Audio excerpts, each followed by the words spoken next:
আমার নাম তাহিয়া। আমরা আগের যে বাসায় থাকতাম সেই বাসায় একটা আন্টি ছিল। তো উনি কিছুদিন আগে হার্ট অ্যাটাক করে মারা যায়। ওনার লাশ আমাদের বাসার গ্যারেজে নিয়ে আসা হয়।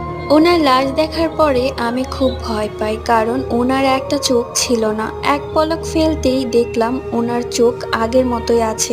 2 দিন পরে বাসায় আম্মু আব্বু কেউ ছিল না। আমি আমার আইপ্যাডে মুভি দেখছিলাম, হুট করেই ওই আন্টির কান্নার আওয়াজ পাই। আমি অত একটা পাত্তা দেই না, কিন্তু আওয়াজটা হতেই থাকে। তারপরে আমাদের ব্যালকনি থেকে ওই আন্টির ভাষায় কেউ যেন ডাক দেয়। এরপর আমি আল্লাহ আল্লাহ করতে করতে রুমের দরজা আটকিয়ে বসেছিলাম। ওই দিনের 5 দিন পরে আমি আর আমার আম্মু বাহিরে যাই।